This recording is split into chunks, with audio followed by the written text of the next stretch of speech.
I am, unfortunately, will not follow because of some duties.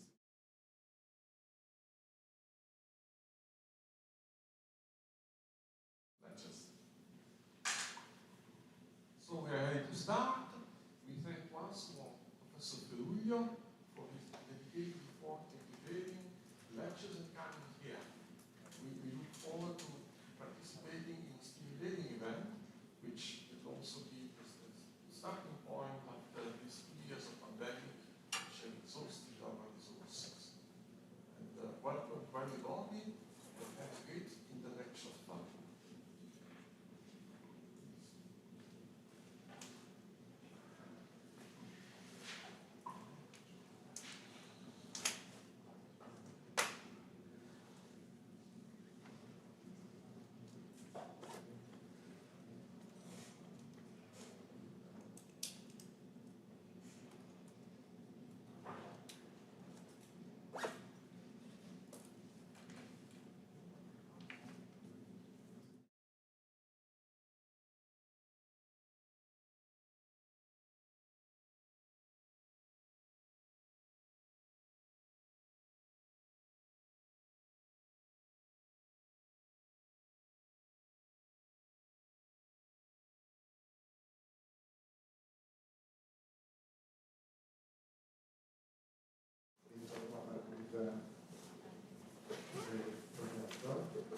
Let me thank you very much for this invitation. I'm very happy to be here. I'm honored to have the opportunity of giving this set of lectures, especially also happy because this event takes place in presence after some doubts at the beginning. We didn't know whether it was possible to deliver these lectures not, but eventually we managed to be here, so this makes me proud.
So, let me tell you that I'm particularly happy also to have the possibility of these lectures in this room. This room is dedicated to a great physicist, Eduardo Renato Caianiello, and though I have not known personally this scientist, let me tell you that I'm very much attached to this person because, as you see in the background, this is my first physics book. When I was at the high school, I was not happy with the book that the professor was advising to us, and so I went to a bookshop and I looked for something else, and eventually I I came across to this book, which is really a great book. It is a set of books. There are 3 books, you see, by Caianiello, De Luca, and Ricciardi, and it is extremely well written, and I really fall in love with physics by reading this book. So, what the topic I want to tell you is, if you wish, as a kind of history, and to me this history is very well represented by this mythological animal. I like very much it. You see, this is the Ouroboros. This is a symbol of the eternal cycle of life, as you see. And the history starts at the end of the 30s with the so-called S-matrix approach by Wheeler and Heisenberg. They wanted to describe collision of any type of particles by being as close as possible to data. And subsequently, this approach was improved, and we come to the 60s by the Berkeley group, Jeffrey Chu and collaborators, that hope that essentially the collision would be completely described just by taking into account very general consistency requirement of a quantum field theory like causality, probability, and so on. But this approach, essentially, though very intelligent, very clever, was not practical, and subsequently, especially with the coming of strong interaction, it was substituted by QCD, by gauge theories, and eventually by effective field theories, which are much more suitable to practical application. And so we are today. Today we have excellent theories, but unfortunately we have no signal of new physics, and so we ask ourselves, in the absence of data showing really the need of new physics, how we can push our knowledge beyond the present limits. And as we will see, a possible way is precisely to go back to the old ideas. So this is a bit the main theme. And this is the plan of lectures. In the first 2 lectures, I will first introduce effective theories and effective quantum field theories. I will describe a basic principle in quantum field theory like causality, unitarity. And then tomorrow I will speak about positivity bounds, namely the impact of those basic principles on effective quantum field theory. And I will describe some simple application, especially I will focus on the Euler-Heisenberg low-energy effective Lagrangian, which is the prototype of an effective quantum field theory. And in the last day, I will discuss the relationship between quantum field theories and anomalies. And in the very last hour, I will try to put everything together, and I will show how we can characterize the renormalization group flow in a 4-dimensional theory. I suggest and I encourage you to ask questions at any time, because as you see, not being sure that these lectures could have been delivered really in presence, I have prepared slides, but sometimes slides are not really suitable for lectures. It would be much better to give the lecture to the blackboard, and so really stop me anytime to ask questions. This will be extremely important and useful for me. So let's start. And first of all, we should try to define an effective theory. And so when we think of effective theory, we have in mind just vaguely an incomplete theory or an approximate theory, something that has a relation to a more fundamental theory, okay? And this immediately suggests the idea that this effective theory has a domain of validity which is not infinite. There is some measurable variable like energy or length, and this defines a boundary, and we cannot apply this effective theory beyond this boundary.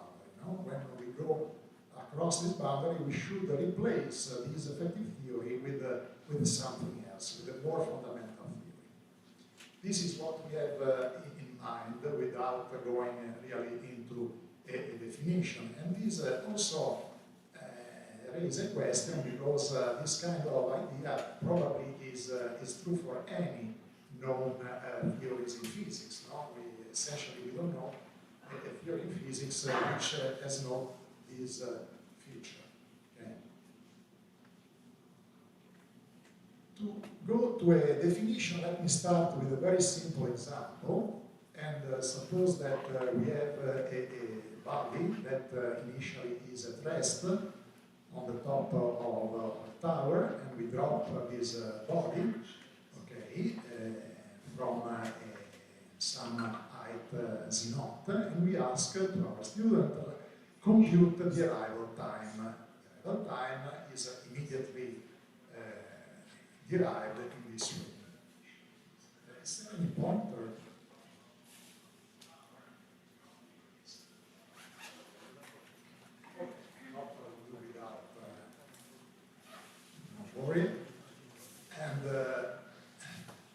And then we ask to the student, what physical law have we used? We have used essentially gravity, no? We have used the gravitational force, the Newton's law of gravitational force. But this is not really the case, because we have not used this full formula here, but more precisely, we have used a small distance approximation, which is this one. We have expanded of this distance r. No? We have a coordinate which is the height of the tower. We have expanded this in powers of the ratio z over r, and we realize that to any practical purposes we can just take the very first order in this approximation, the leading order, okay, where g is the acceleration constant, which is given here. And so we have our effective theory, no, which is just a constant force.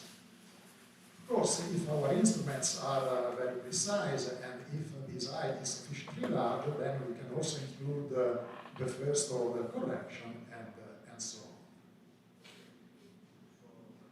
So from this example, we learn a number of things.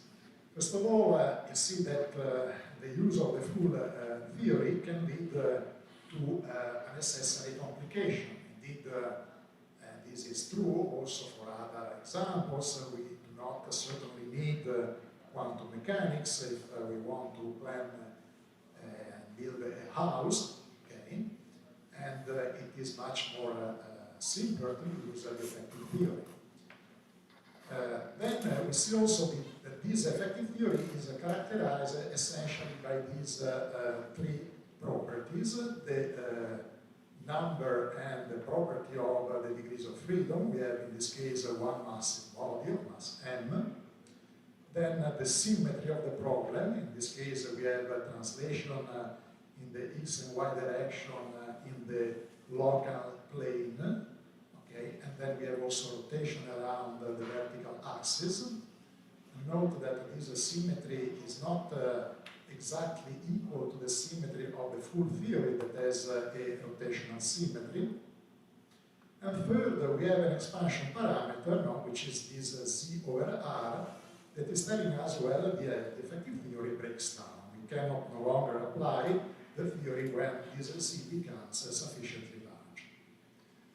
Note also that in this leading order approximation, all the details of the full theory goes just in the acceleration constant, which is a combination of the Newton constant, the Earth mass, and the Earth radius.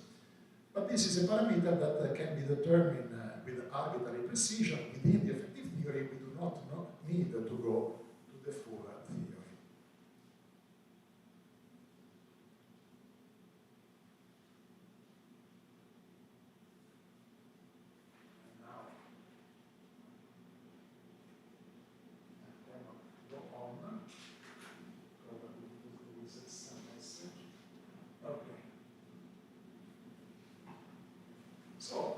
The first three properties, so the degrees of freedom, the symmetry, and the expansion parametry, actually define this effective theory. And indeed, if we ask for the most general force affecting 1 degree of freedom, which is invariant under 2 translation and a rotation with expansion parameter C over R, we come with this formula, which is precisely the formula that I have shown you before, with this coefficient, F0, C1, C2, etc., that are a set of constants that can be determined from measurements without the reference to the full theory.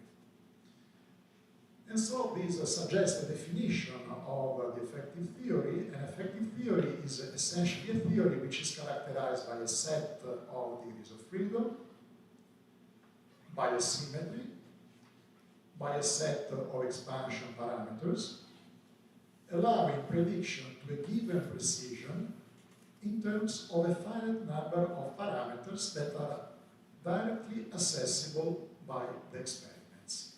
And here we have several keywords, given precision. So we should first look to the experimental precision that our measurement should match.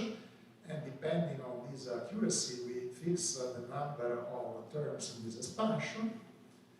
And given that we essentially focus on a finite number of parameters that we can directly measure from the experiment. Okay?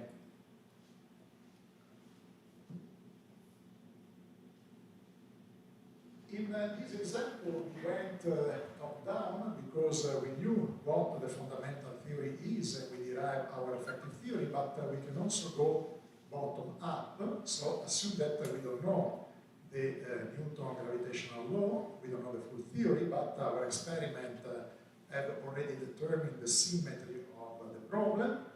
Okay, and just assuming that this force is regular in Z equal to 0, does not have a singular behavior, we can write this general expression. Okay, and again we can do some precision tests measuring these coefficients, looking for what would be for Galileo new physics. Okay, so this seems completely equivalent to what we have seen before, but there is a major difference. Can you see what the difference is? I ask the students.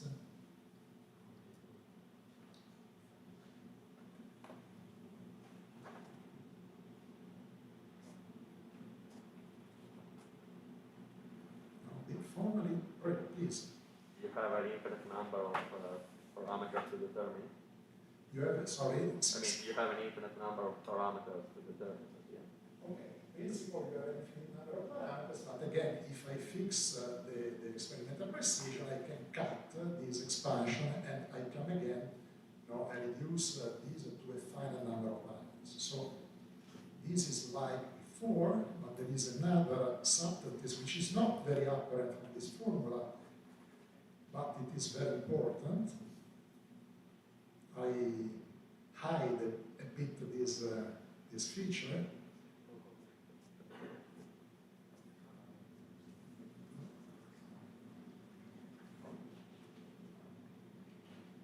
Now I'm coming bottom up. I don't know what the gravitational law is. I'm just doing local experiments closer to the Earth's surface. One doesn't know the scale L. Good, very good, very good. Now, we don't know what this L is. Okay, before we knew that this L has to do with the Earth radius, but now, going bottom up, we don't know what this L is. And indeed, you see that this formula has an invariance because I can rescale the length L, and this formula stays the same if I reabsorb this rescaling by an appropriate rescaling of these coefficients C1, C2, and so on. Okay. This means that I have no means in a bottom-up approach really to single out what the cutoff of the effective theory, where the domain of validity of the effective theory stops. Okay. What I can measure from this bottom-up approach is, for instance, first term, I can measure the ratio between C1 and L, which is this tiny number.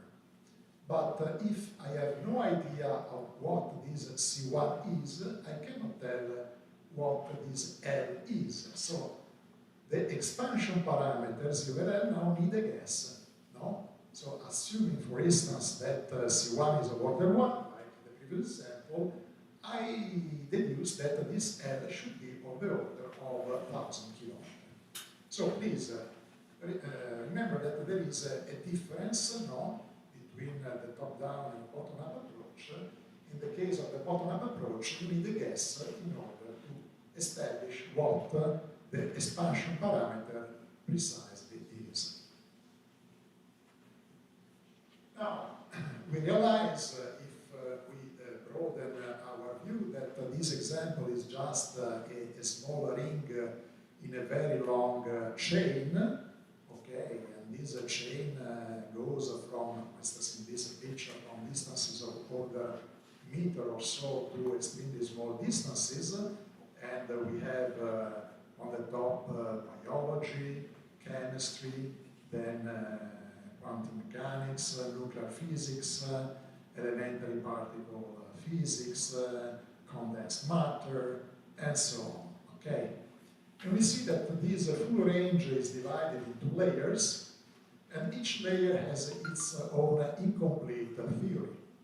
But at the same time, each layer is also largely autonomous, and as we have seen in the previous example, the incompleteness is indeed an advantage rather than a limitation.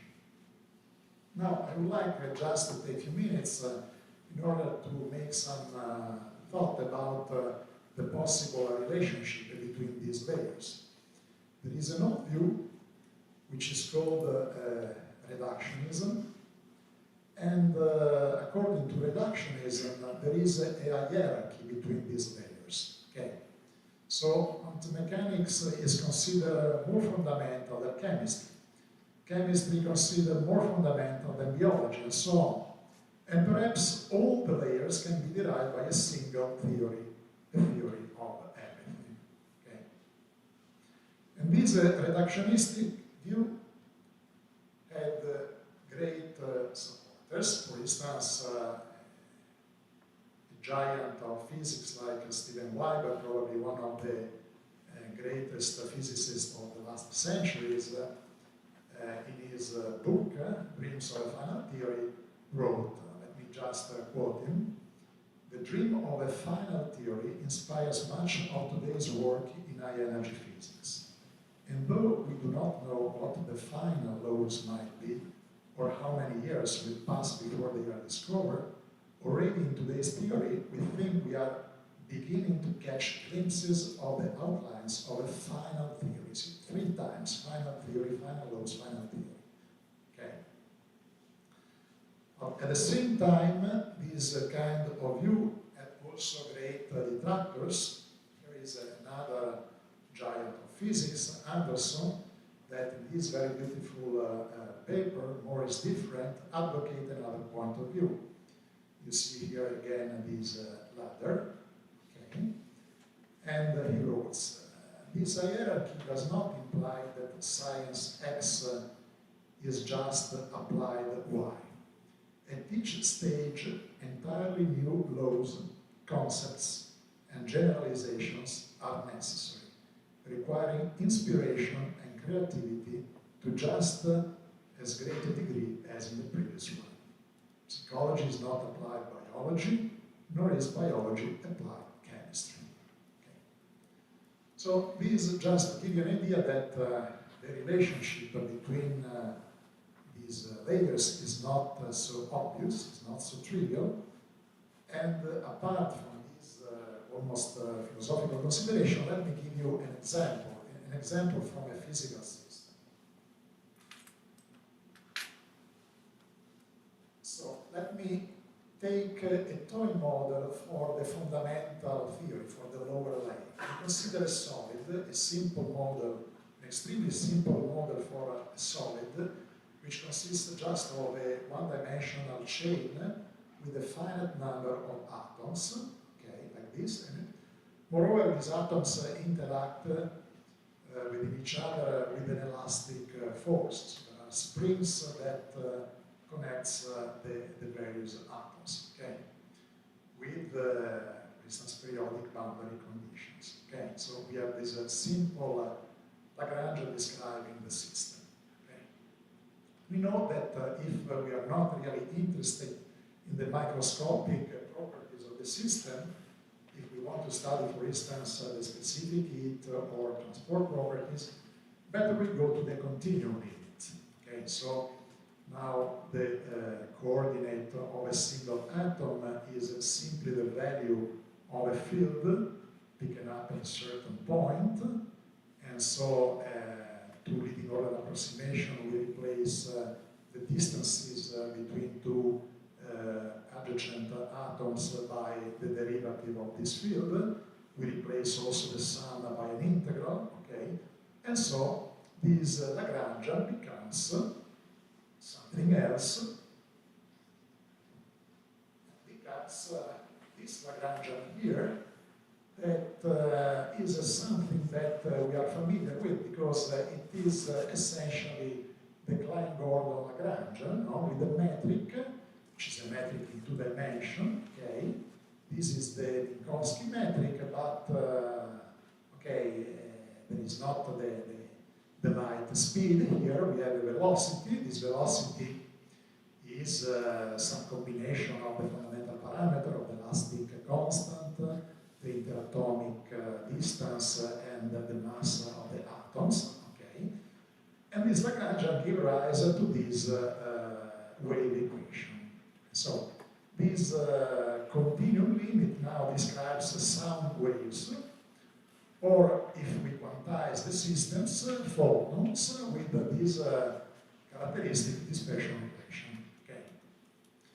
And now compare the properties, the defining properties of the effective theory from the fundamental layer to the upper layer. See, the lower layer has a finite number of degrees of freedom. We have n atoms, and with periodic boundary condition, it is symmetric under one-dimensional translations. Okay. And here are the properties of the upper layer, this continuum limit. Apart from the one-dimensional translation, you see that now we have an infinite number of degrees of freedom because we have a field. Okay.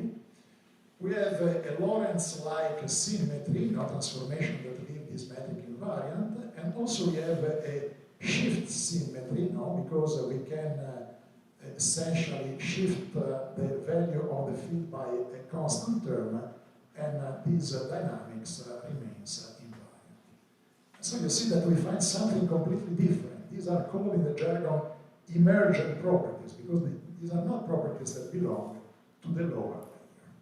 Okay. So this simple example shows that indeed the relation between contiguous layer in this ladder that we have seen, in this chain of effective theory, is not so trivial. Okay.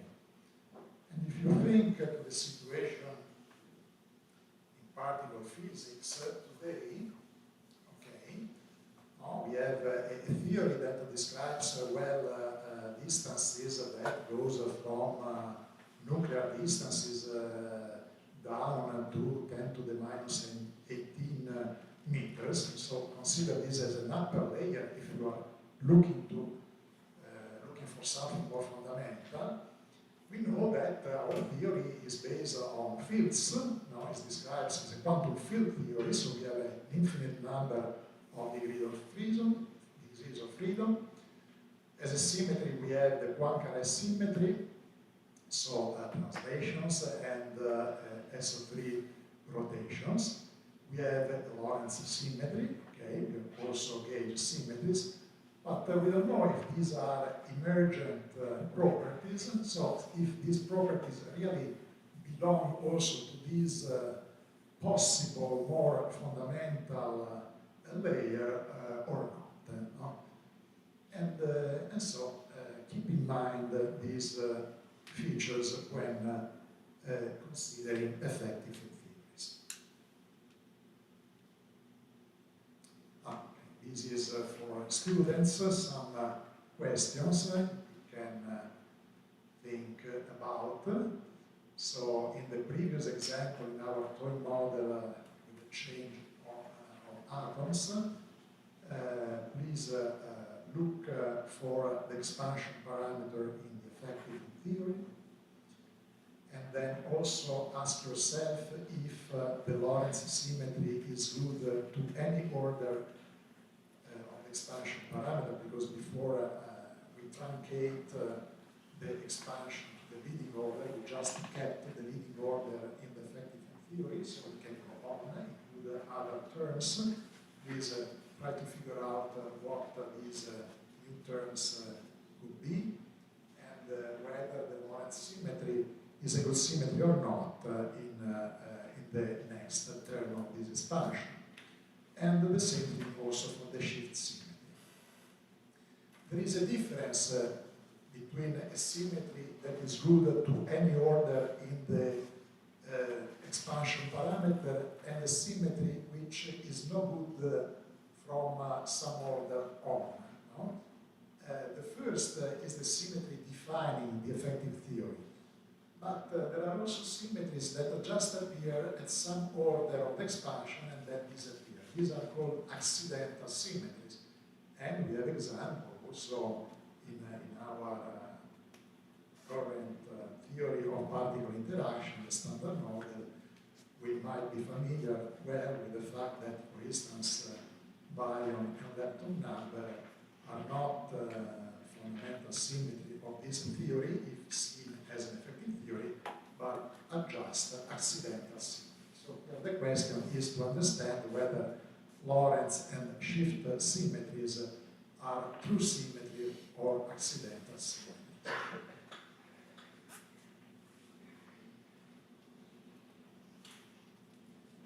So far we have considered generally effective theories, and now let me go to effective quantum field theories. So what are the features of a quantum theory? So immediately we should face a problem because the prediction in quantum mechanics come from summing over all possible intermediate states. So imagine that we want to describe a collision from two particles, and in principle to describe as accurately as possible this collision, we need really to know all the possible states that we can exchange between these particles, whatever their mass could be, and whatever the energy of this particle can be along these internal lines. Okay? And so there is immediately a problem, because suppose that we want to define an effective theory in which the length scale goes between some lower length knot and an upper length L1, okay? And how is possible to isolate this layer from the lower layer, okay, if in principle we should know about all degrees of freedom and about also all their interaction, something that by definition pertain to this terra incognita that we want to leave outside our description. Okay? So we have this problem, but this problem has a solution coming from one of the basic principles in quantum mechanics, from the uncertainty principle, because indeed the uncertainty principle tells us that if we have something with an energy which is very, very large, okay, or mass very, very large, these high energy effects are short range, so they go below this length and knot that defines our effective field theory. And so if our experiments cannot really resolve this distance, these high energy effects become local. Local means that they look like some term, some coefficient in a local Lagrangian. I'm sure you're familiar with the example of the Fermi theory of weak interaction. Okay? Suppose we want to describe the muon decay in which the typical energy is below 1 GeV. In principle, we should use the full electroweak Lagrangian, in which we exchange a charge intermediate vector boson W. Okay?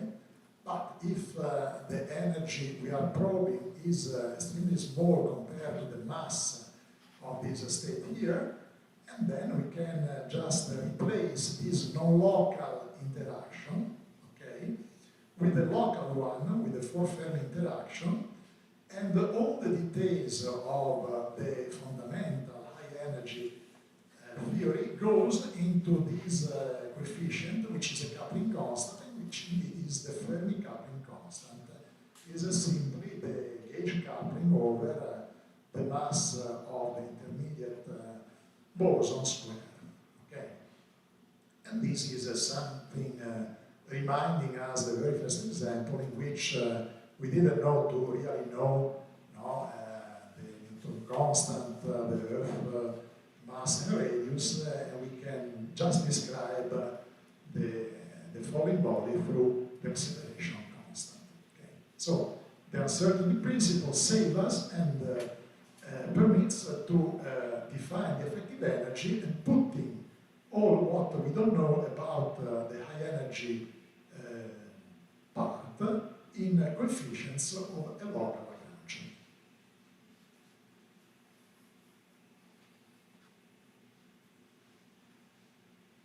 And if all the high energy effects are now absorbed in the parameters, which can be determined by the experiment, as we saw in the very first example, then all we have to do is to write down the most general theory compatible with a given set of degrees of freedom and a symmetry. And so we write down our Lagrangian. Okay? Our Lagrangian is essentially an expansion. We have a first term. No? The Lagrangian is something that in some units has dimension 4. So we can organize this expansion like an expansion with operator of increasing dimensionality. Okay, we have first the set of operators that have dimension less or equal than 4, and then those of dimension 5, which come with some scale, mass scale, 1 over lambda, etc., dimension 6, and so on. So this will be our effective field theory, okay, in a quantum context. And it is really a great achievement again by Steven Weiber to have first recognized this feature. And again, let me quote Weiber from what is the manifesto in the sense of phenomenology of Lagrangians. If one writes down the most general possible Lagrangian, including all terms consistent with assumed symmetry principles, and then calculates a matrix element with this Lagrangian to any given order of perturbation theory, the result will simply be the most general possible S matrix consistent with analyticity, perturbative unitarity, cluster decomposition, and assumed symmetry principle. All this the fundamental principle of a quantum field theory. As I said, this has not been not proved, but any counterexamples would be of great interest, and I do not know of any.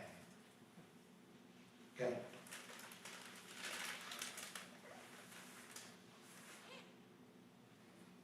So, by the way, this kind of approach give us a new view on renormalizability. Until the 70s, renormalizability was seen as a kind of who thinks sacred principle, and essentially the goal in particle physics was to find a theory describing fundamental interaction which was based on a renormalizable theory. Okay. Now we know that this is no more the case, and this new view comes precisely from this effective field theory approach. No? Suppose, for instance, that we want to study a certain scattering process, no, and describe this scattering process from this effective Lagrange. Okay? We want to compute the probability, which is just the square of the probability amplitude, okay?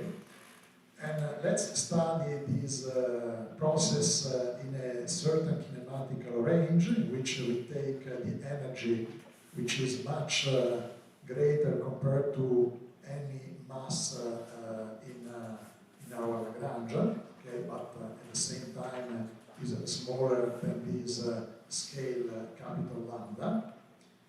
And in this case, the probability amplitude, just for dimensional reason, look as this. We have a first contribution which comes from this term here, which does not depend on energy. Okay? And then we have a contribution that, for dimensional reason, scale like energy over lambda, and so on, energy over lambda square, and we can go on. So we learn two things. The first thing is that in this context, the expansion parameter is energy over lambda. And so since the probability cannot grow indefinitely, okay, if we want that unitarity is preserved, at a certain moment we should stop growing the energy. No? We find a finite domain of validity, no? And this theory should be applicable until this energy becomes comparable to this scale lambda, which is the cutoff of the theory. Okay. So first thing, so we have find out the expansion parameter in this theory. Second, you see that if this energy is very small compared to lambda, then the probability is completely dominated by this first term. Okay. Imagine that here we have the standard model effective theory. So this is the standard model. This is the dimension 5 operator. You might know that the dimension 5 operator describes neutrino masses. No? If you put here a coefficient, a dimensionless coefficient of order 1, to describe neutrino masses, we should pick this scale lambda, this cutoff, extremely high, of the order of 10 to the 15 GeV. No? 10 to the 15 GeV is extremely distant, extremely far from the energy that we can explore at colliders now, no? 1 TeV. So we are precisely in this situation. The energy is much smaller than the cutoff. And so we realize that we can simply drop all these terms because they contribute in a negligible way to the probability that we want to compute. So, dropping this term, now the probability is dominated by this term, and essentially we find that the theory looks like the standard model, just the first term, so looks like a renormalizable theory. So the message here is that with this view, any theory really looks like a renormalizable theory if seen at a sufficiently small energy scale compared to the cutoff that we have in our interactions.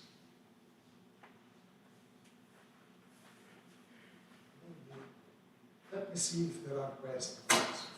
So I stop.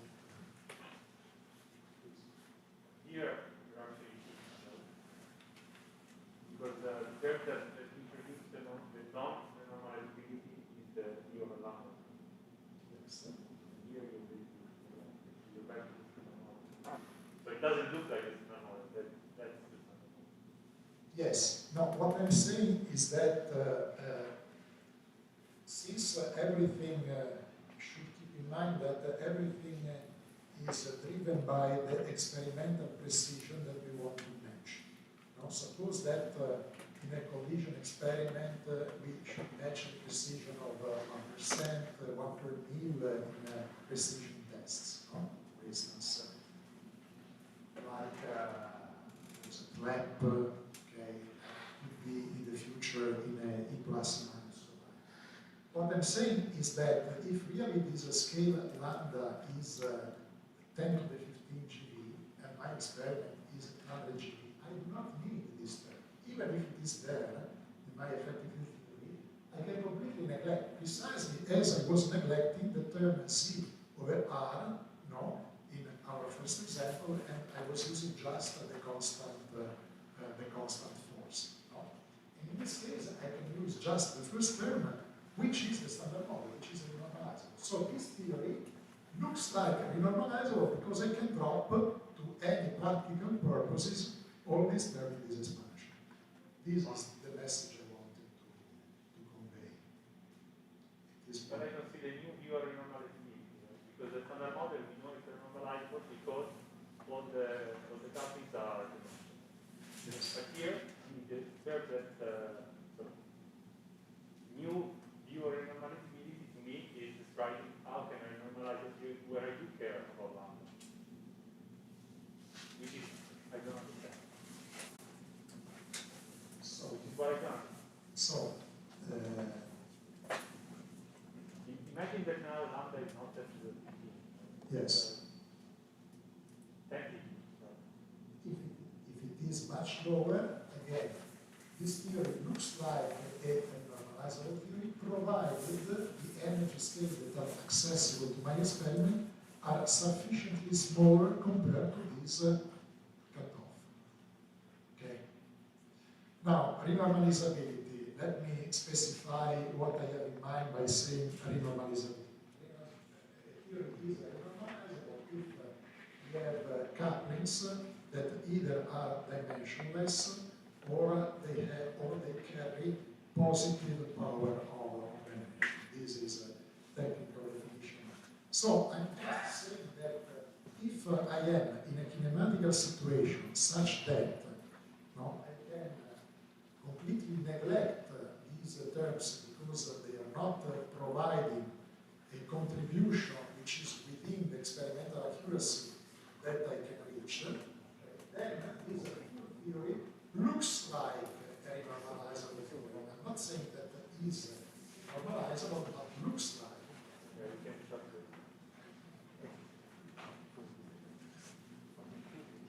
Yes. But if you put gravity in this expansion, gravity is not normalizable.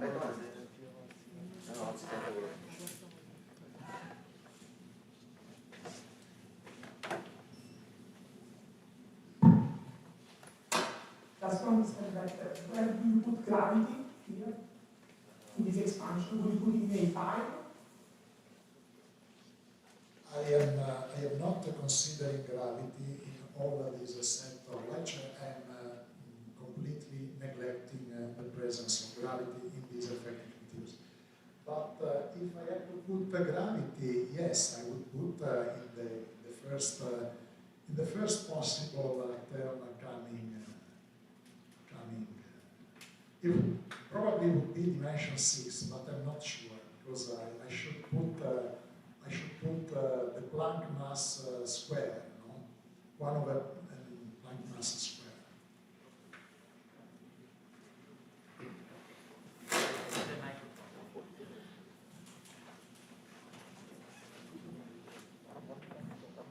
Yeah, related to this, gravity is like, if you go to the first example that we did, bolts falling from the Pisa tower, if you actually go there and you do the experiment, you will not find the numbers that we were saying because there are other effects.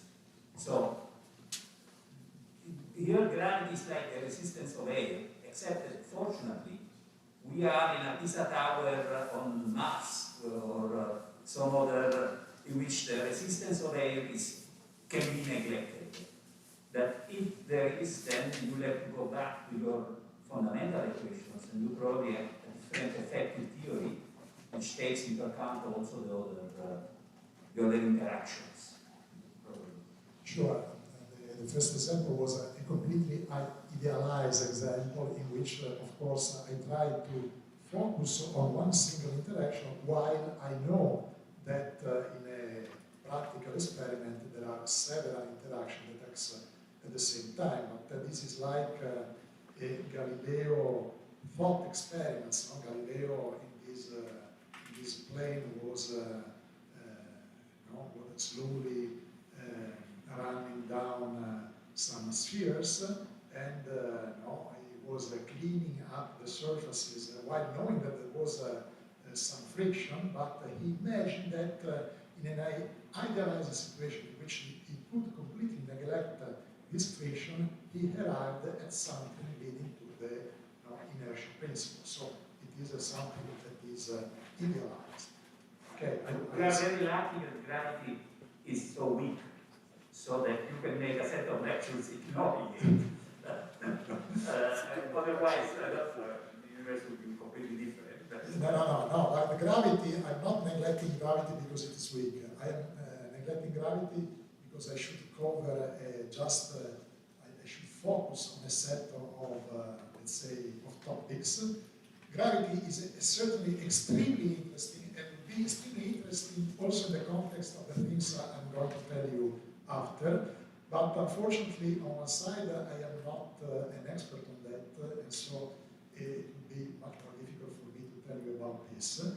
And on the other side, I have to make a choice in the selection of topics. We can do experiments at LHC. We can do, we'll probably do for generations to come, in looking for the three fundamental interactions, ignoring the fourth one, for experiments in which is fortunate because probably gravity has a different, it's not a gauge theory like the one.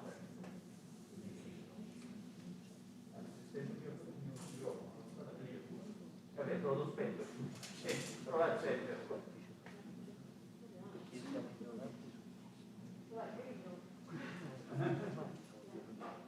No, volevo chiedere, che cosa, per quanto riguarda i problemi multiscala, perché facendo derivare la teoria effettiva in questa maniera, diciamo, molto chiara dal principio di indeterminazione, e quindi non per esempio dall'espansione alla Wilson oppure dal teorema di amplificazione, di decoupling, eccetera, eccetera. I think,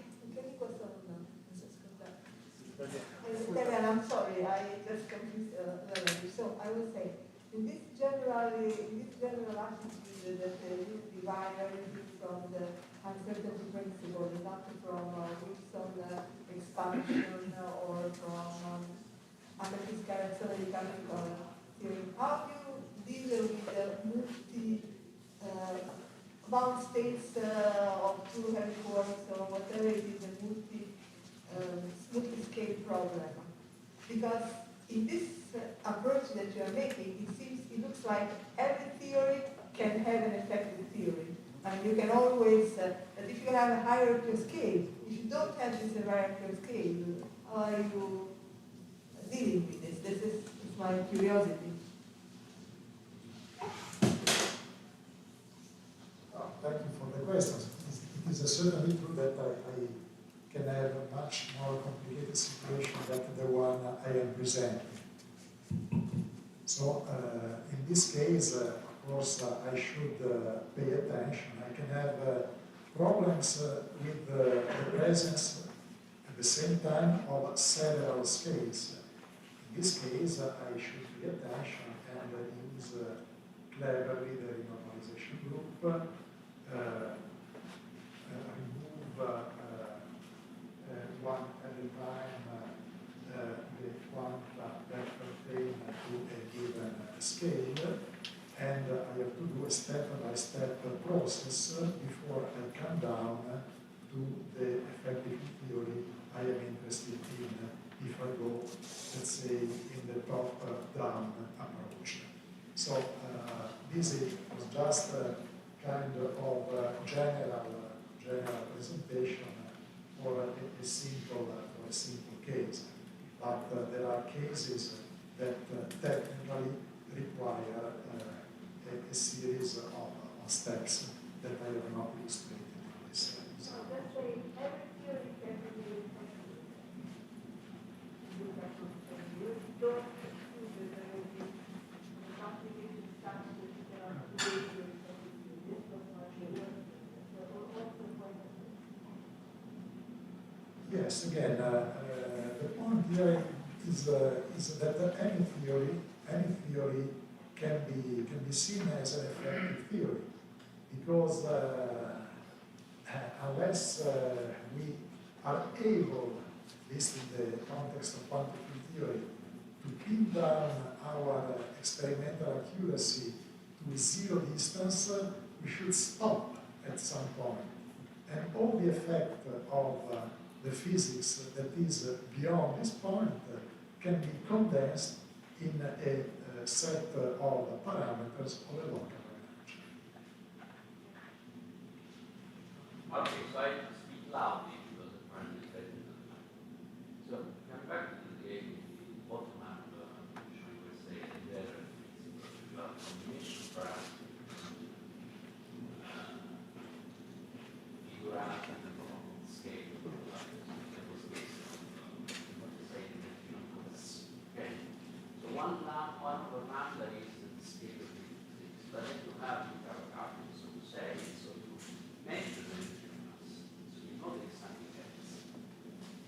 But from the fact that from the scattering, you don't see any effects at this level we have. This means that in a sense you can disentangle the order of magnitude of the scale and value of the time constant.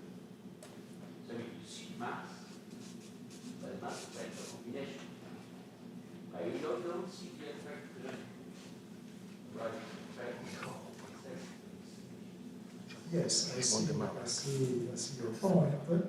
It is true. No, I think that what you have in mind, if I can rephrase it just to see if I have understood, is that I gave this example of dimensionless coefficients of order 1, no? And in this case, the scale becomes very large, order of grand unification scale, or so. But I could have another situation in which instead of having the coefficient of order 1, I have a much smaller scale. Since I measure the mass, which is a combination of the coefficient and the scale, I should reduce the coupling accordingly. Okay. Yeah, but the scale is also the effect you expect in the random correction. Yes, you fix also this effect, but okay. Again, So the idea is it's always coming in with the same combination of parameters, since you have different combination of parameters, scale and coupling. no, they come in the same combination. They come in the same combination. Yes. So it is they come in a combination of the ratio between this dimensionless coefficient and the scale. So really, you cannot disentangle the two unless you have a direct access to the degrees of freedom that provides this effective description.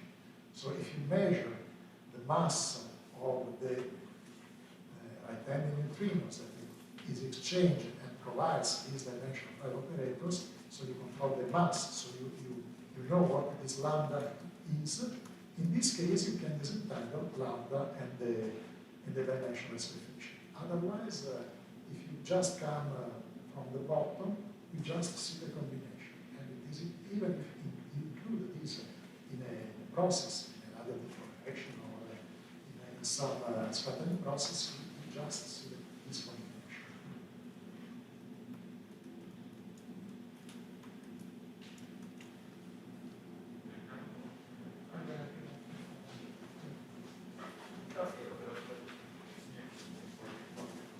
Just an historical point, minor. The people not buy right away effective theories for a particular reason, that they thought that Fermi theory would work only at the level, because I think the most important innovation by Reinhardt, at this time he was saying probability works even at the perturbative level. So if you want the deep things that unitary should work even perturbatively, so you should take into account the degrees of freedom, the effective degrees of freedom, irrespective of the. And these people will not appreciate because they will say, you have the Feynman diagrams, you integrate all the way to infinity. Indeed, there was a lot of discussion which regulator you should use. And so people say, no, effective theory works only after. So there was, I would say, way in the 80s, there was a big discussion how to use the I have to discuss with people very important late in the 80s. And it is the volume goes from 0 to infinity, and then the volume is not anymore is a composite object, and I don't believe you can use this approach. So they will call even the ambulance or something. So they say, I like the Fermi theory, the effective theory works, but that is not.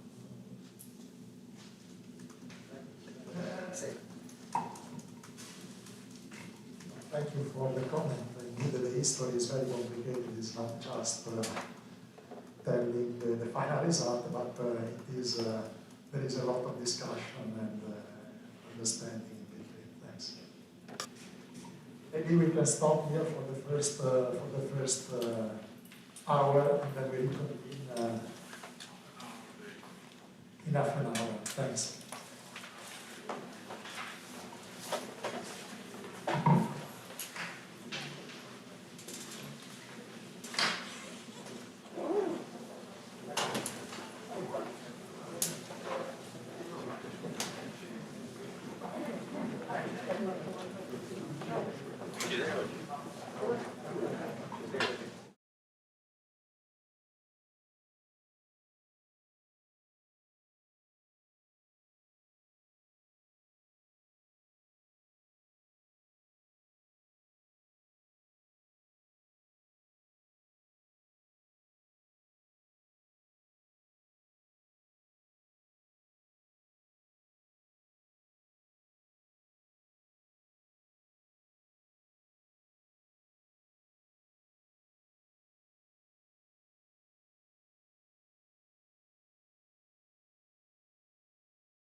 Ettore, un attimo all'aula e un attimo all'aula e non c'ho la tavola.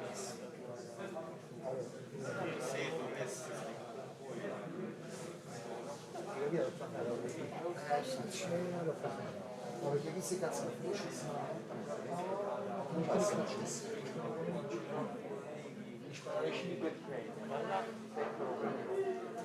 lo so perché non può partire dal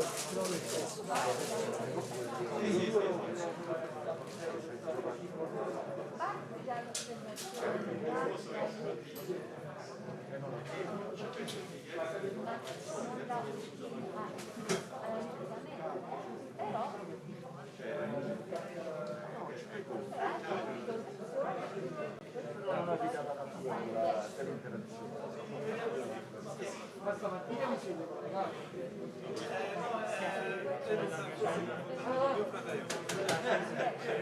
La parte alta è la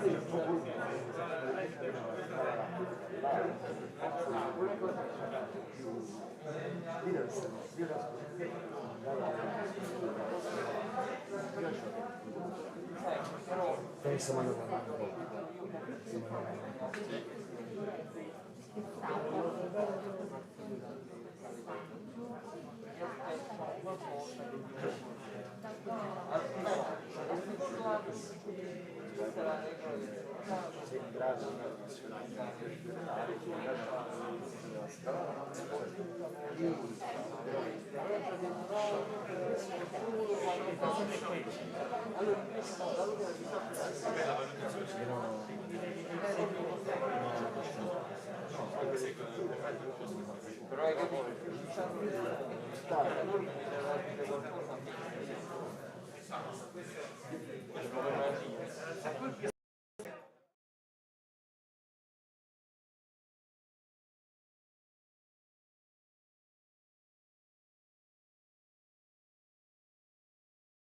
Che uno è una canzone della mattina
nessuno manifesta, perché vuol dire che non state scrivendo. Non penso che sia un posto di discussione. È scritta anche in senso. Però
scalar effective theory and possibly bouncing the Euler-Heisenberg effective theory. I don't know if you finished the first part. But still, this one,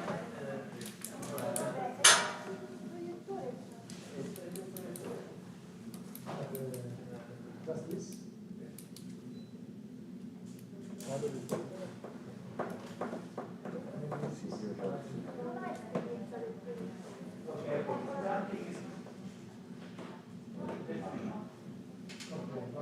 Okay.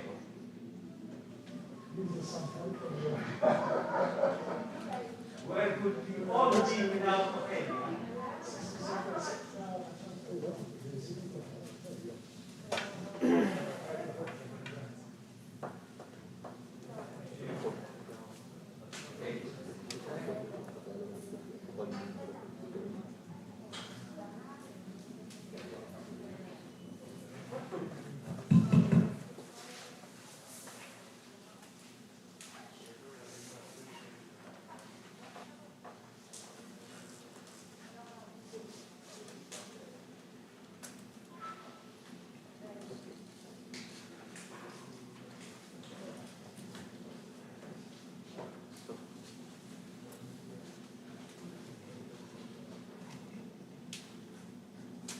Okay. Something strange because I don't see some image in the lecture, but doesn't matter. So let's continue. And the next topic is not really this balance yet, because I'm a bit, let's say, I should finish first some other part. And an important feature is this one, that so far we have introduced this cutoff. We have also seen what happens when our energies are very small compared to the cutoff. Our theory looks like a renormalizable theory. And now I want to see what happens if we move this cutoff.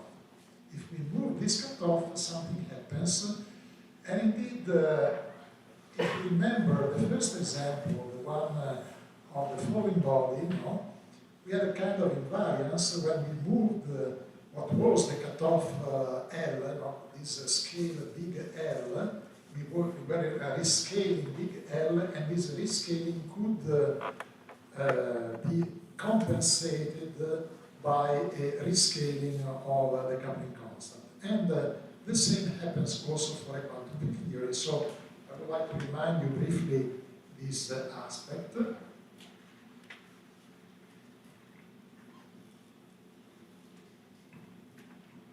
And so what happens if now we slightly lower the cutoff? So we go from a cutoff lambda to a cutoff lambda prime, which is a little bit smaller than lambda, so this T is small and positive.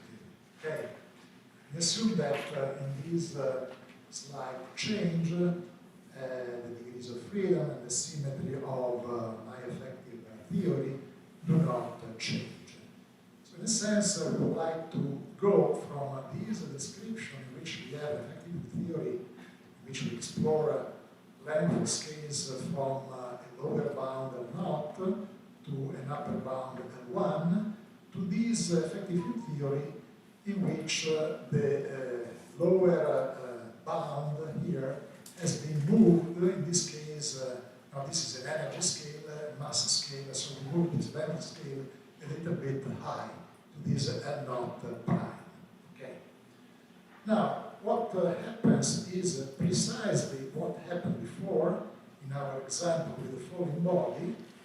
This little change in the cutoff can be compensated, can be absorbed completely in a shift of mass and mixing parameter of the effective theory. So the theory that previously was described by an effective theory based on this cutoff lambda and a set of coupling constant Ck now can be described by this new cutoff and a new set of coupling constant. And the perfectly agrees when this coefficient is positive. Okay. I think that I don't see the bottom part of the screen because I have still pictures. I don't know if somebody can help me.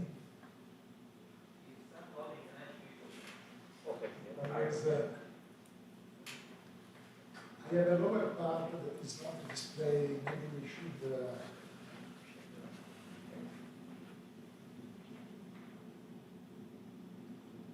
Level 2 speed and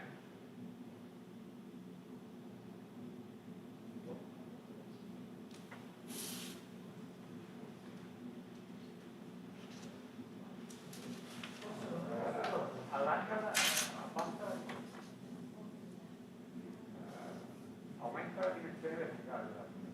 Thank you very much. 4 terzi, sì.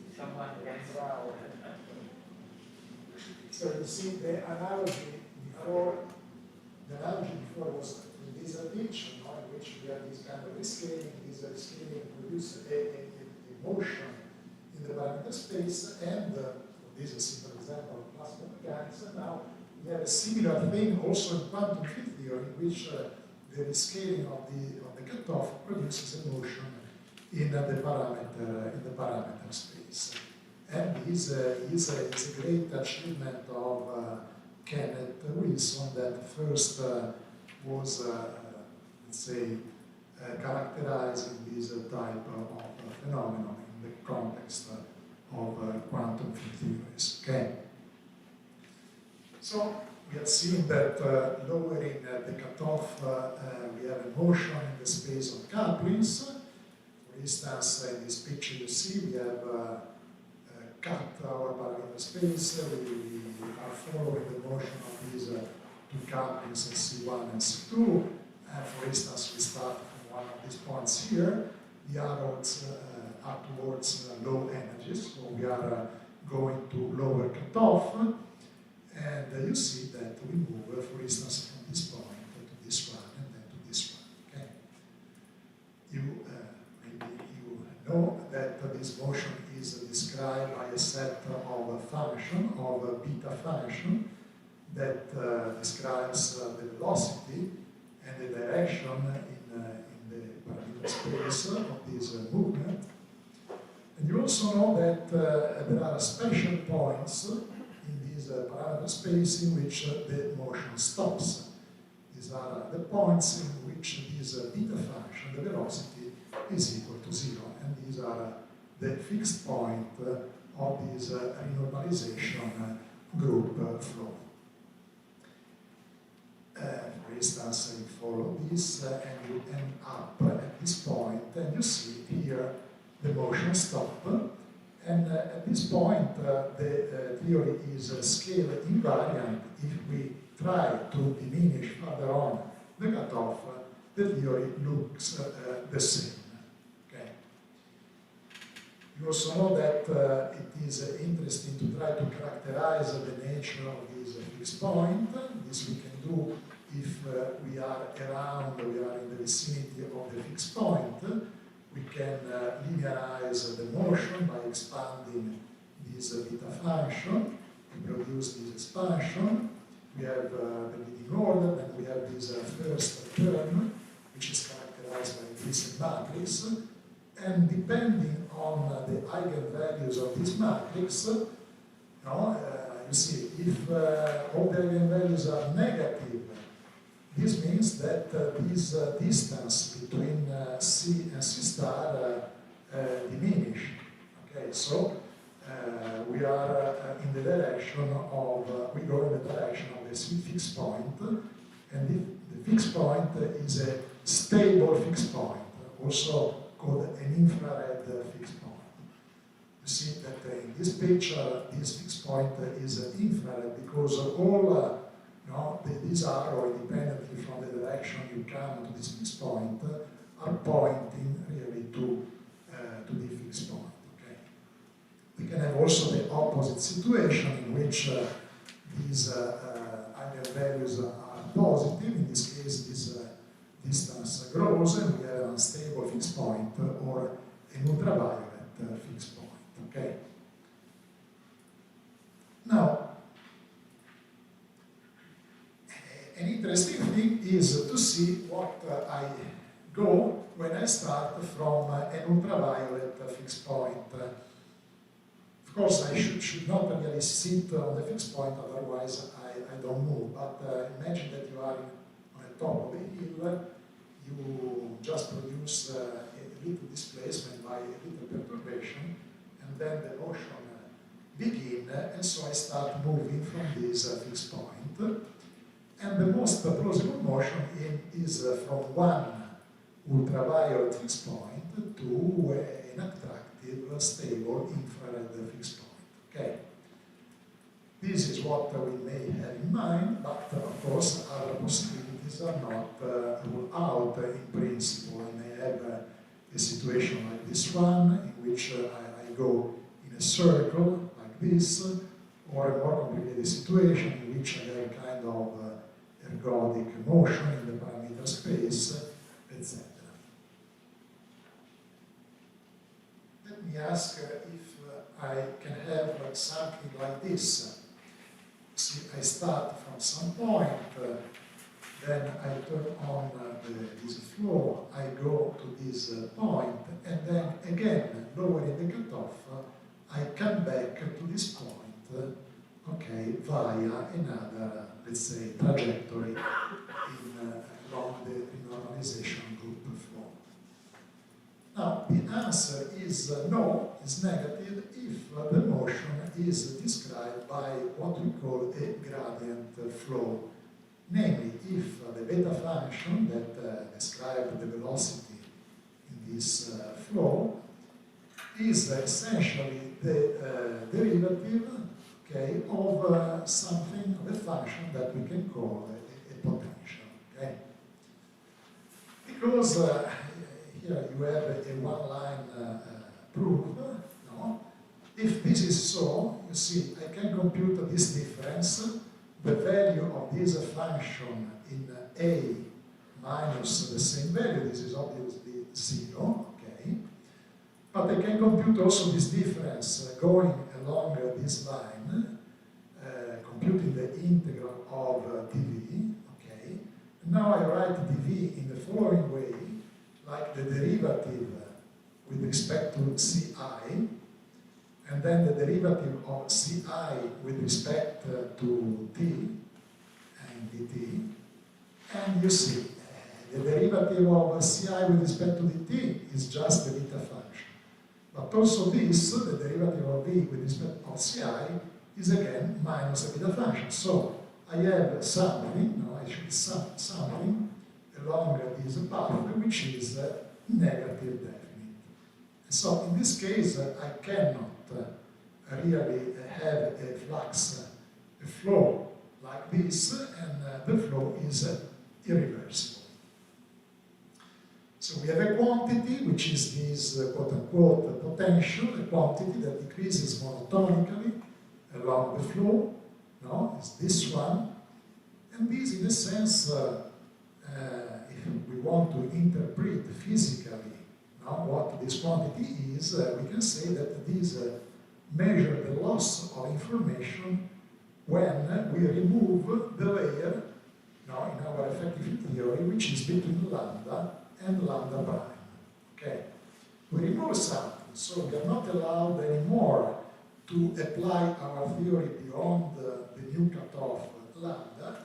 We have removed this layer, so I lose some information, and so this function measures the loss of information that I have when I go from one effective theory to the next one. Okay. Now, a question, an immediate question comes: what is the kind of flux that, of flow that we have in our physical theory? Is the flow irreversible or not?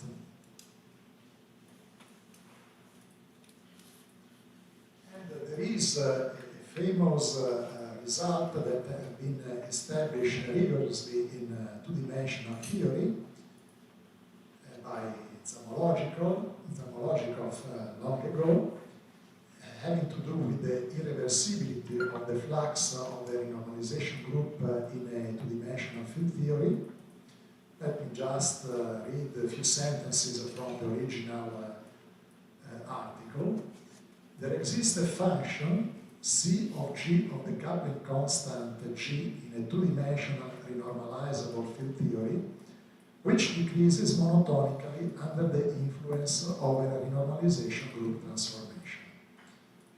This function has constant values only at fixed points, where C, the corresponding value, is the same as the central charge of a Virasoro algebra of the corresponding conformal field theory. I will come back to this in the last lecture. Some of the information on the ultraviolet behavior of the theory is lost under renormalization transformation with T positive, since in the field theory it is not legitimate to examine correlation at scales smaller than the cutoff. We would therefore expect that the motion of the space Q is the space of the coupling constant, under the influence of the renormalization group, would become an irreversible process similar to the time evolution of dissipative systems. This has been established in two dimensions. By the way, is a two-page paper. It's incredible. And the question is what happens in 4 dimensions. And one of my lecture, the last lecture, is precisely devoted to answer this question. Let's see what happens in 4 dimensions, and I will try to apply all the techniques, all the principles that I will develop along the lectures to answer this. So, with summary of this first part. So our focus are effective quantum field theories. We have seen that they are defined by a set of degrees of freedom, which are fields. Symmetry. Symmetry, in my case, will include also the Lorentz group, though this concept also to a large extent apply to field theories that are not Lorentz invariant, as the theories that may be relevant, for instance, for condensed matter, etc. We have a set of expansion parameters. In our case, we consider the simplest case with just one expansion parameter, while, as has been suggested in the questions, we may have a more complicated theory that have a set of expansion parameters with a set of independent scales. The dynamic is specified by the most general local Lagrangian with the given degrees of freedom and with the symmetries that we have specified. And the rest of my presentation will be devoted to answer these general questions. First, under which conditions of the fields, the set of degrees of freedom, and the parameter Ck, the above theory is consistent. Okay. Then second, is the renormalization group flow of the coupling irreversible in 4 dimensions or not? So this is what I would like, question I would like to address. And let me start now presenting the basic principle with a kind of provocative example. We have seen before this manifesto by Weinberg telling us that if we write down the most general Lagrangian consistent with symmetries and so on, we can derive matrix elements that are compatible with all the principles of quantum field theory. And look to this sentence. As I said, this has not been proved, but any counterexample would be of great interest, and I do not know of any. So that's there to provide a counterexample. Okay. Of course, this is not to dismiss the great achievement by Weinberg, that was the first person who proposed in a clear way the impact and the relevance of effective theories. just to try to, let's say, make this sentence more precise. So, my counterexample is a simple theory, is a relativistic theory, invariant under Poincare, and under this shift symmetry. This shift symmetry is such that the field phi is a scalar field. No? I have a single particle, a single scalar particle, has only derivative coupling. I cannot introduce a potential because a potential is precisely, let's say, a non-trivial potential is forbidden by this kind of symmetry.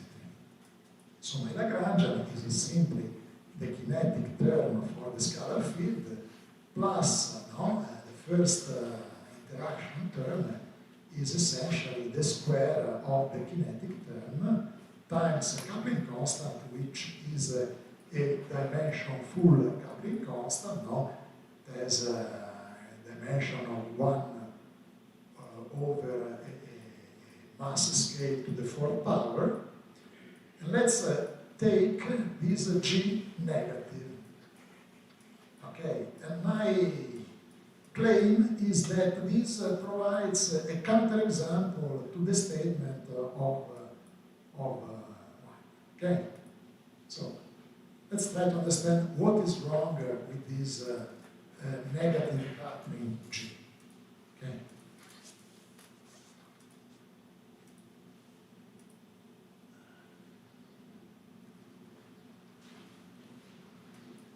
Let's consider the equation of motion. These are all exercises that I encourage the students to do. Let's consider the equation of motion and look for the solution of the equation of motion of this theory.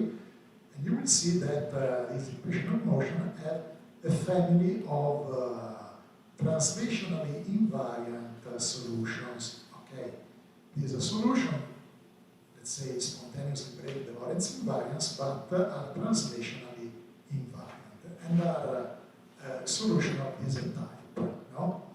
The gradient, if you wish, of the solution is just for a constant for vector that I call C. Okay.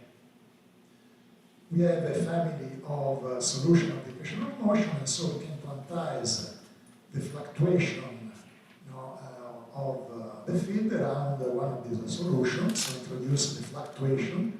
I could sigma this fluctuation, the difference between phi and phi naught. And again, exercise.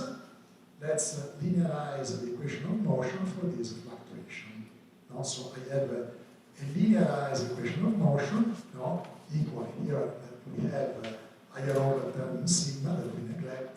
So this is a linear equation of motion. And from this linear equation of motion, we can read the dispersion relation for this quanta.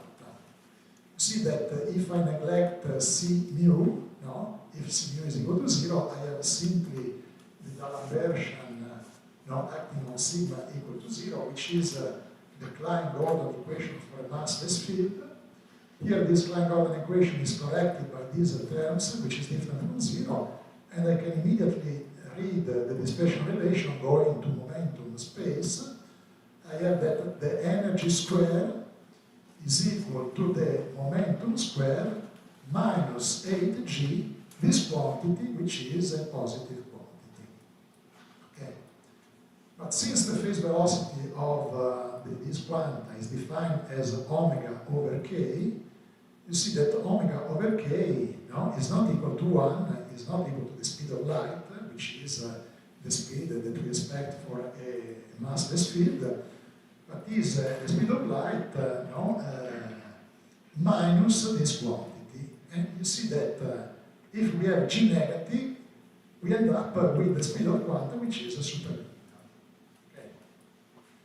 Now, by itself, a superluminal speed is not something completely unacceptable, but already sounds a little bit weird, because this can violate the principle of causality. If we have something that propagates with a speed which is higher than the speed of light. Indeed, to show really from this example that with violet causality demonstrated that the speed of quanta is superluminal is not enough. We should produce something which is called a closed time-like curve. Okay, but if you go on, really you can show that you can produce such an example, and indeed, causality is violated. So you see, this is the trouble of having G negative. Better we have the constant G positive. Okay.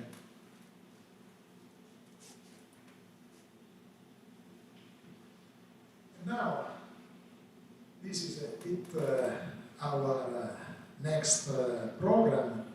What we are going to do? We are going to take this general Lagrangian and we go back to the principle of the quantum field theory, to all the list of principles. Now you will see this list and we will try to understand what is the impact of this principle on the parameters that enter this general Lagrangian. So what are these principles? We have causality. Causality is a basic principle. The effect cannot precede the cause, otherwise we get immediately into trouble. We have unitarity. Unitarity in the context of quantum mechanics means the conservation of probability. Okay. Again, this would apply to a generic theory, also in the context of non-relativistic theories, but I will consider example of relativistic theory, so I also enforce Lorentz invariance, okay, and also gauge invariance because the theories that describe our fundamental interaction, strong and electroweak interaction, are gauge theories. So we will consider one by one all these principles, and we will see how these principles affect the choice of degrees of freedom. We will see that not all the choices are possible, and also the parameter space, as we have seen in the previous example, not all possible parameters that in principle are compatible with the Weinberg manifesto, because simply they enter in the most general Lagrangian that has been built with those degrees of freedom and with that symmetry. But indeed, they are excluded because they are violating one of these principles. Okay. Here again, I am neglecting gravitational interaction. I apologize, not because they are not interested. Of course, they are very interested, and this is an active line of research to try to understand also the impact of these principles when we have gravitation around. And I apologize for those of you that follow, in particular, this type of research. It is very interesting, but it is really outside my field of expertise, and so I will neglect in this presentation gravitation.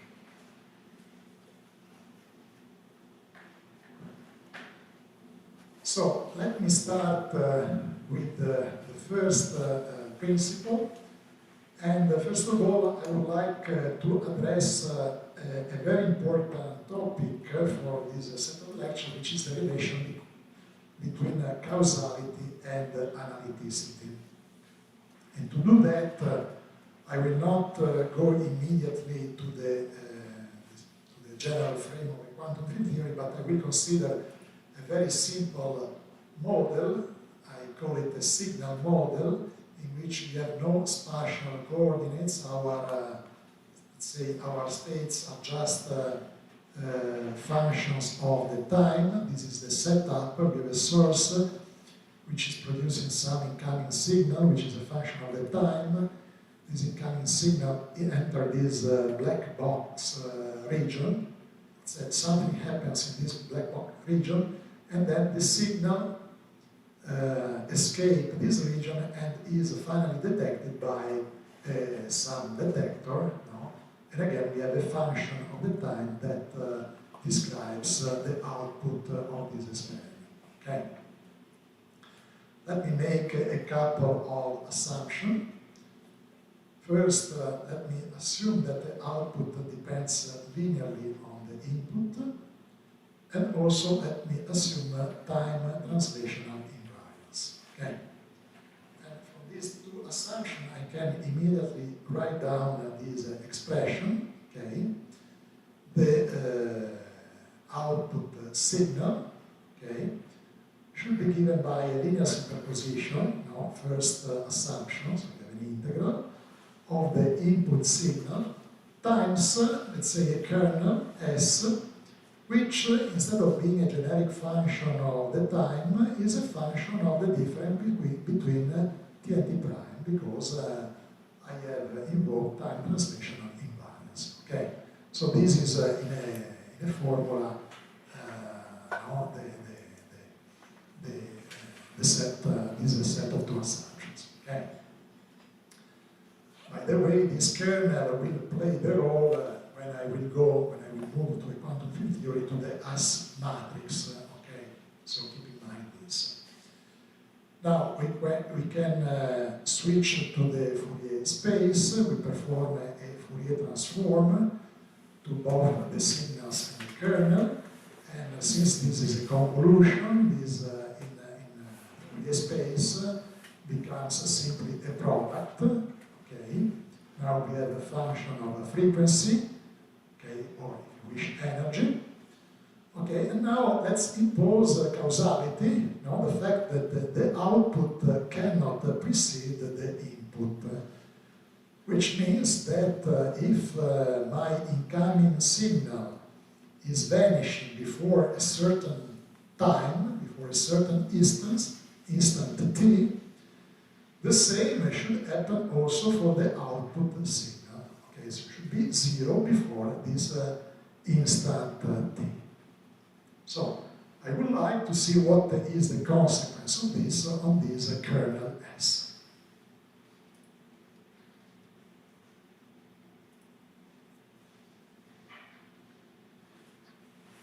So if we consider now the output signal, before the instant t, now I can start this integral from t to plus infinity. This should be 0, and if this should be 0, you can conclude immediately from the arbitrariness of the signal that the kernel should be 0 when its argument is less than 0. Okay? But if the kernel has this property, you go back to the frequency space, with your Fourier transformation, and you see that in momentum space, in frequency space, the S function can be analytically continuous in the upper half of the complex plane. Why? Because you see, since S is vanishing when its argument is negative, I can start the integral here from 0. Okay?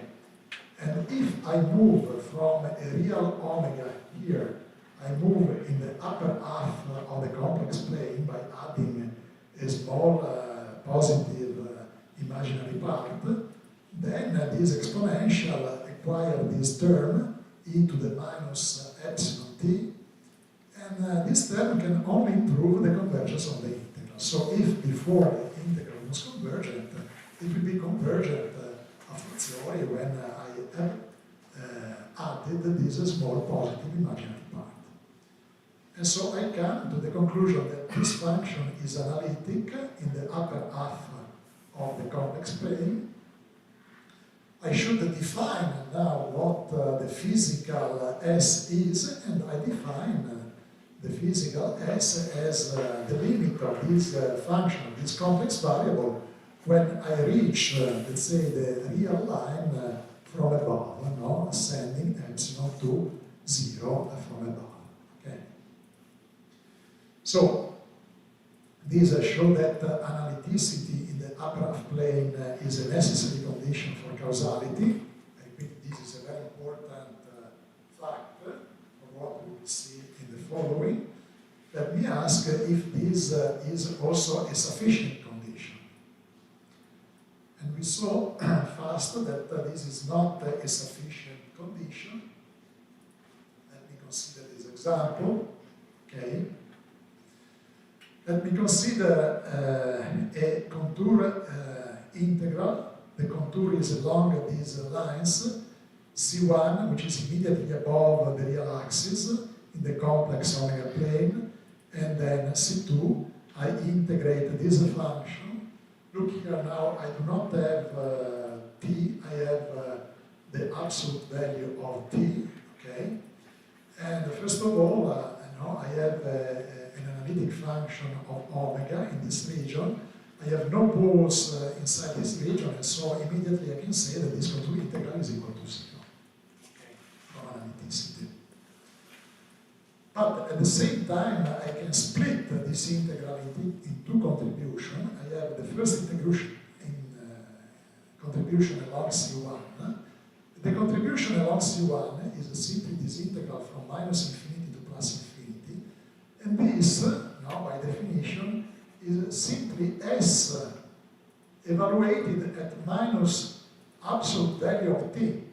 So for a negative argument, so this should be 0. I want to show that this is 0, no? If I want to prove causality. But at the same time, since this is 0, this is equal to minus, the contribution coming from this circle C2, which is this one. And you see that this is 0 only if the behavior of this function as omega, when omega grows, when I am along this circle, is sufficiently small. Sufficiently small means simply that it should be sub-exponential, whereas the polynomial is okay, because then I have this exponential that wins the polynomial. I need a sub-exponential behavior of S to prove causality. Okay. So causality emerged like a property of this function, which should be analytic in the upper half of the complex plane, plus a sub-exponential behavior. And now this sub-exponential behavior is provided, in a sense, for free to us by unitarity. Okay. Let's enforce again unitarity in this simple example. Now, I impose it in a weak form, namely, I ask that the total amount of the output signal is less or equal than the total amount of the input signal. Usually, unitarity would mean that here I have an impulse sign, no? I would like that the output signal is just equal to the input signal. But in this weak form, I just allow for some assumption. So I also allow that in this process, in this black box, part of the input signal can be absorbed by this black box in such a way that not everything come out from this box. Okay. Now, this implies, it's a bit intuitive, but you can do it as an exercise.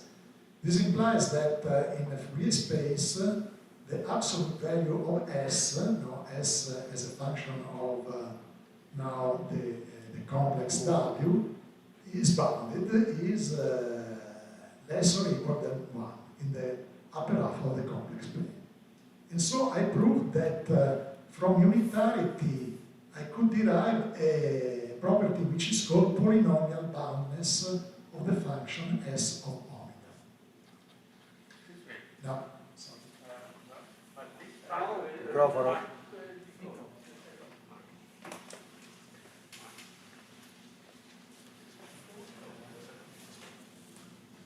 By continuity, this implies that S of omega is 1 modulus of the real line.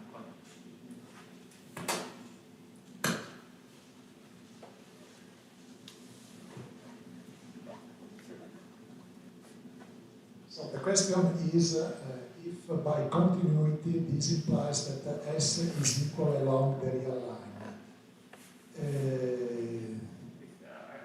Bounded by 1.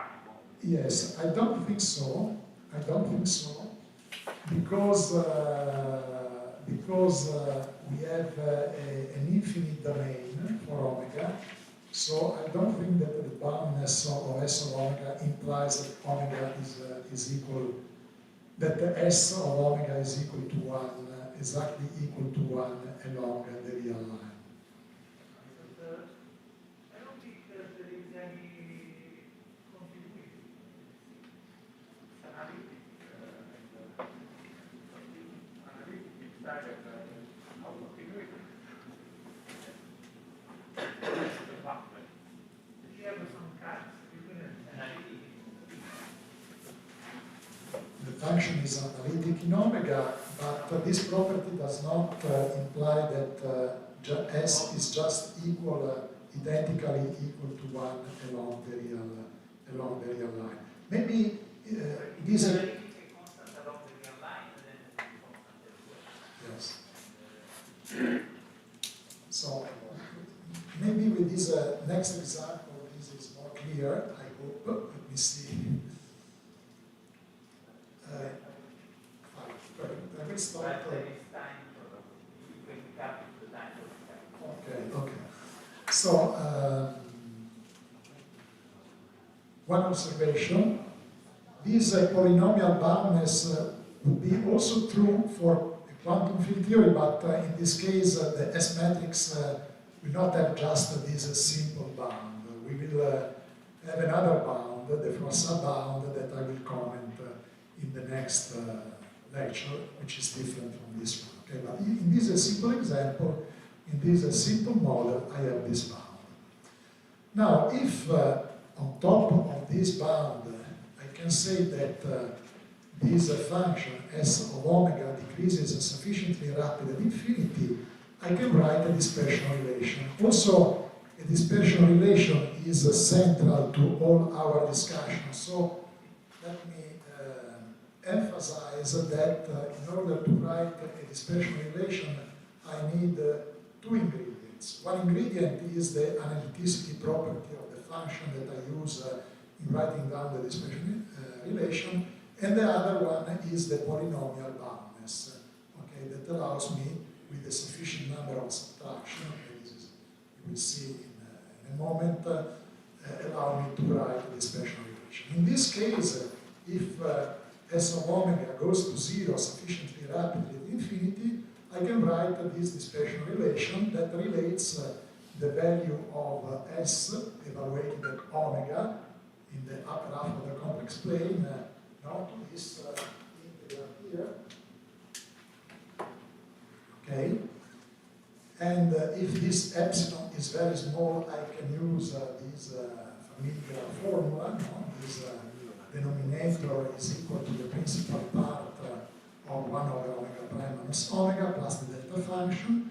I can plug this decomposition here, and I see that the real part of S is related to an integral over the imaginary part, and vice versa, the imaginary part is related to an integral over the real part. Okay? And maybe you recognize in this relation the Kramer-Kronig relation that one can write in optics for a complex refractive index that precisely has this kind of property, analyticity, in the upper half of the complex plane, and n minus 1 decreases, goes to 0 when we send omega to infinity. So I have introduced all the ingredients, so almost all the ingredients, so remember analyticity, then a polynomial boundness that help me in writing down a dispersion relation for the quantity I'm interested in, which is this S of omega, which will play the role of the S matrix in quantum field theory. And perhaps today I will stop here, also to give you the opportunity of asking questions to this part of the lecture. Okay. Applause.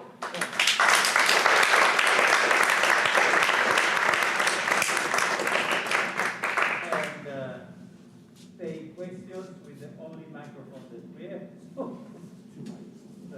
No, no, porta il microfono che vuoi. Yes. Is there any question? Because I have one.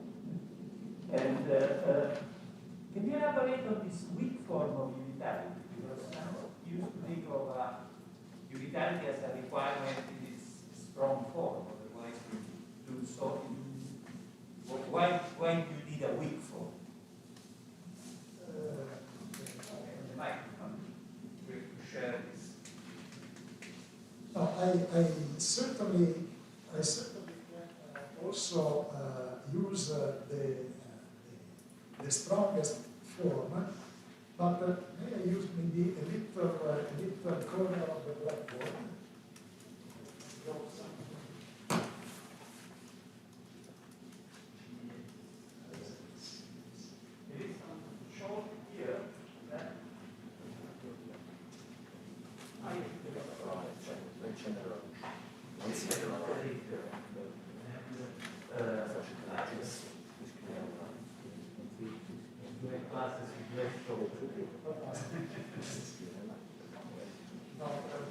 Just to show you what I have in mind,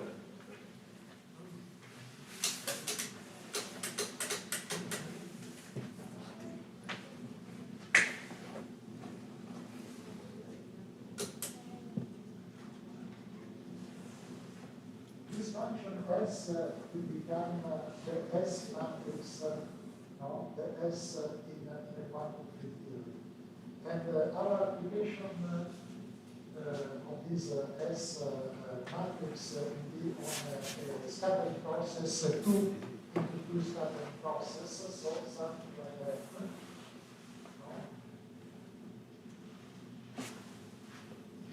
With 2 incoming particles, no?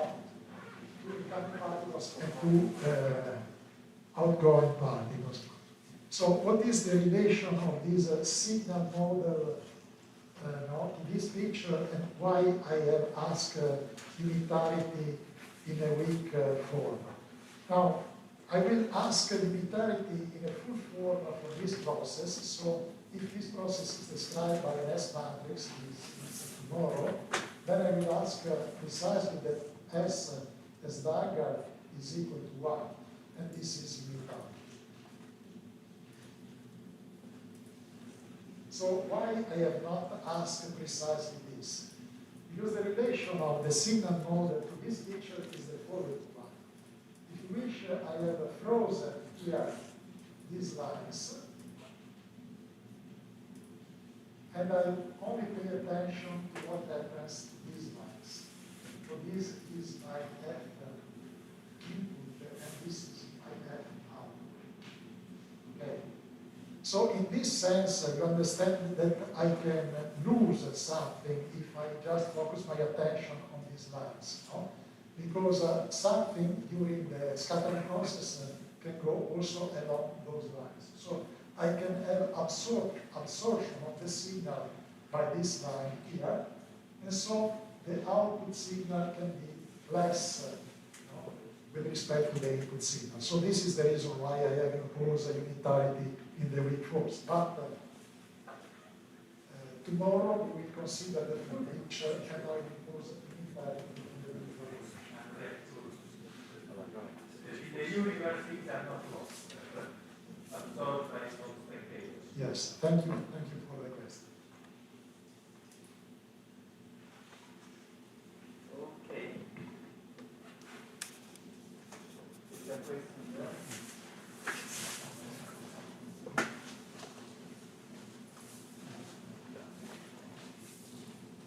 So, discussing the concept by Weinberg that we should break down the most general Lagrangian compatible with symmetries and valence invariants and so on. I don't know much about them, but I believe there are some theories which do not admit Lagrangian description. So maybe they could provide some sort of counterexample, because they are theories which are analytic, valence invariant, and so on, but they don't admit Lagrangian. So it would be better to consider a specific example, because I understand your question. It is an interesting question, but I am unable to answer because I have not in mind really an example that provide me a point on which I can elaborate and answer to your question. Maybe look into some specific example, clearly not admitting an Lagrangian description, but still based on this principle that we listed before, we could better understand this, maybe answer your question. Unfortunately, like this, I'm not able to do this. Okay, thank you. Okay. Let me go to my position where I can see all of you. If there are no... yes,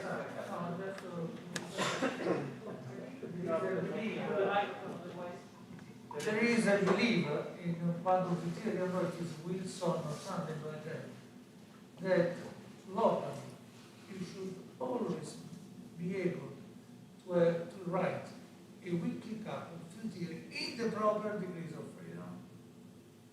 So you always write locally an effective theory, but not in all dimensions. Not in all dimensions. In 2 dimensions, there are examples of something